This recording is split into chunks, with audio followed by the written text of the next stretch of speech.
All right, 1, 2, 3. We've got it all set up and ready to go.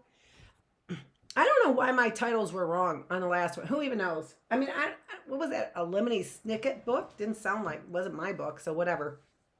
On the book I was reading, and there was a new one. I was going to read the next one, then I decided not to. I don't know what happened, but we are ready to continue on with Be Careful What You Wish For, chapters 13 and 14. Let's get started. This is Dr. Annette Feravich. I'm the teacher. We're here in the classroom today, right now, the reading room. I stared at her. My mouth dropped open in horror. They're gone. They're gone for at least a week, Audrey said. She bent to lock the office door. They what? I squeaked. She had trouble pulling the key from the lock.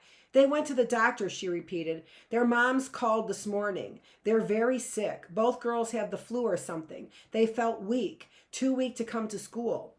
I breathed a sigh of relief. I was glad Audrey had been concentrating on the door lock so she hadn't seen the horrified look on my face.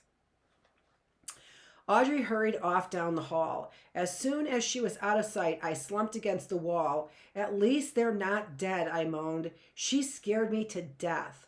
Corey shook his head. Audrey scared me too, he confessed. See, Judith and Anna just have the flu. I'm sure the doctors... They don't have the flu, I insisted. They're weak because of my wish. I'm going to move this a little closer.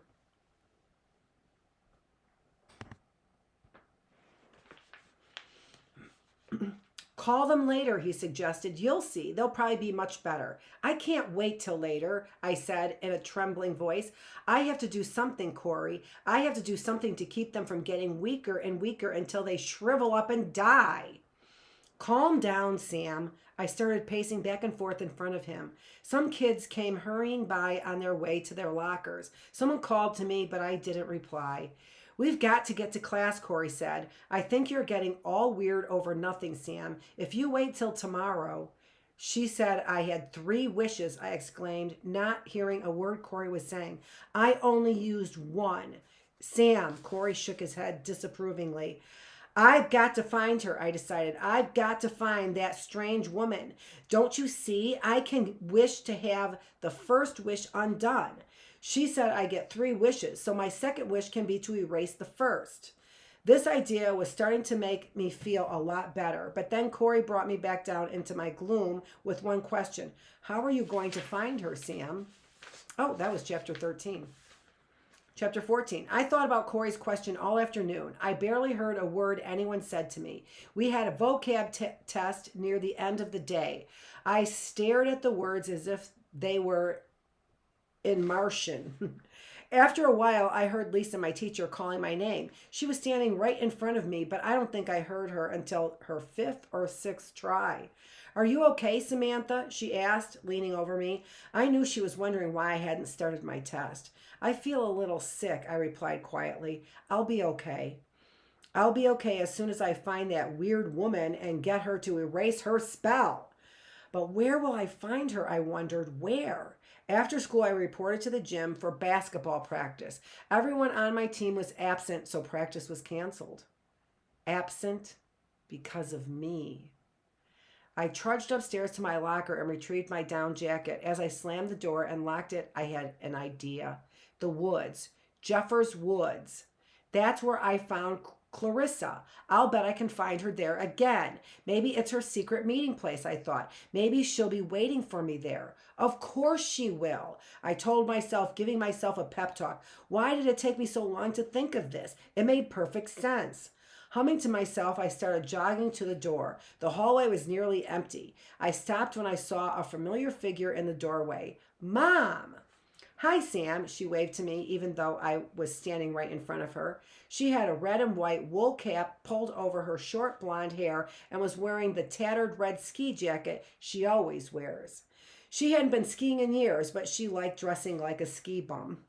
Mom, what are you doing here? I cried, not meaning it to sound so as unfriendly as it did. I was eager to get on my bike and ride to Jeffers Woods. I didn't need her here. You didn't forget about your appointment with Dr. Stone, she asked, waving her car keys in in her hand. The orthodontist? Today? I cried. I can't. You have to, she replied sternly, tugging the arm of my jacket. You know how hard it is to get in to see Dr. Stone. But I don't want braces, I cried, realizing I was sounding a little shrill, a little babyish. Maybe you won't need them, Mom said, pulling me to the door. Maybe you can get by with just a retainer. We'll do whatever Dr. Stone says. But Mom, I searched my mind desperately for an excuse. I can't go with you. I have my bike here, I cried desperately. Go get it. We'll put it in the trunk, she replied, without blinking. I had no choice. I had to go with her. Sighing loudly, I pushed open the door and hurried past her towards the bike racks. I found out I'm going to be wearing braces for at least the next 6 months. I had another appointment with Dr. Stone to have them put on the next week. I suppose I should have been upset about it, but it was hard to think about braces with Judith, Anna, and the other girls on my mind. I kept picturing them wasting away, getting thinner and thinner, weaker and weaker. I kept seeing this terrifying image in my mind. I was in the gym, dribbling the ball back and forth faster and faster as Judith, Anna, and the others were lying flat on their backs on the bleachers trying to watch, but too weak to hold their heads up. That night after dinner, I was feeling so guilty, I called Judith to see how she was feeling. I think it was the first time in my life I had ever called her. Mrs. Bellwood answered. She sounded tired and tense. Who is this? She asked. I had a sudden impulse to hang up, but I told her, it's Samantha Bird. I'm a friend from school. Some friend. I don't think Judith can come to the phone, she replied. She's just so weak. Did the doctor say what? I started. I'll ask Judith if she wants to come to talk, Mrs. Bellwood interrupted. I could hear Judith's little brother shouting something in the background, and I could hear cartoon music from their TV. Don't stay on too long, she instructed. Hello, Judith answered in a faint little girl voice. Oh, hi, Judith. It's me, Sam, I said, trying not to sound nervous. Sam? Again, the faint voice, nearly a whisper. Sam Bird? I stammered. I just wondered how you are feeling. Sam, did you cast a spell on us? Judith asked. I gasped. How did she know?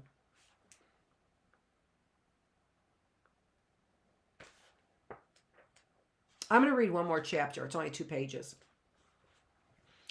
Judith, what do you mean? I sputtered. All the girls are sick except for you, Judith replied. Anna is sick, and so is Arlene and Krista. Yes, but that doesn't mean, I started. So I think you cast a spell on us, Judith interrupted. Was she joking? I couldn't tell. I just hope you feel better, I mumbled awkwardly. I could hear Mrs. Bellwood in the background telling Judith she should get off the phone. So I said goodbye and hung up. I was grateful it was a short conversation, but I couldn't decide if Judith was kidding or not about my casting a spell. Her voice was really weak. She sounded so weary and lifeless. I felt angry that she had accused me, joke or no joke. That was so typical of Judith, finding a way to make me angry even when I was calling to be nice. But I also felt guilty. Whether Judith had guessed it or not, I had cast a spell on her and the others, and now I had to find a way to have the spell removed. The next morning, 2 seats in my class were empty again. Judith and Anna were both absent. At lunch, I asked Corey if he wanted to come with me after school to go searching for the strange woman. No way, he cried, shaking his head. She'll probably turn me into a frog or something. Corey, can't you take this seriously? I screamed. Several kids turned to look. Give me a break, Corey muttered, blushing under his Orlando magic cap. Okay, I'm sorry, I told him. I'm really stressed out, you know. He still refused to keep me company. He made up a lame excuse about having to help his mother clean the basement. Who cleans the basement in the middle of winter? Corey pretended he didn't believe my story about the woman and the 3 wishes, but I had the feeling that maybe he was a little afraid. I was afraid too, afraid I wouldn't find her. After school, I jumped on my bike and began pedaling towards Jeffers Woods. It was a gray, blustery day. Enormous dark clouds rolled rapidly over the sky, threatening rain, maybe snow. It's a lot like the day I ran into Clarissa. I thought, for some reason, that fact encouraged me. Some kids in my mind waved to me and called out, but I rode past them, leaning over the handlebars, shifting gears to pick up speed. A few minutes later, Montrose Avenue curved away from the houses that lined both sides, and the bare trees of the woods came into view. The tall trees formed a dark wall, darker than the charcoal sky above. She's got to be here, I repeated in rhythm with my pedaling feet. Got to be here, got to be here. My heart nearly leapt out of my chest when I saw her, huddled low at the edge of the road, waiting for me. Hi, I called out. Hi, it's me. Why didn't she answer? That's it. That's it for that short chapter. So chapter 16 and 17, unless they're really short, then we'll go to 18 tomorrow. And so that was Be Careful What You Wish For by R.L. Stine in the Goosebump series, right? In the Goosebump series. And I am Dr. Annette Feravich. I am the teacher, and this is the classroom. Specifically, this is the reading room. Thanks for all of you who are joining me and reading along with me. I see that you like to be read to, and it's a pretty cool story. So that's it. That's all for today. I will see you tomorrow, an hour early, right? So because we will not have the philosophical classroom. So on Wednesdays, we are here at what time? I think we're here at 2:45. Yes. 12:30 to 1:30. No, 1:45.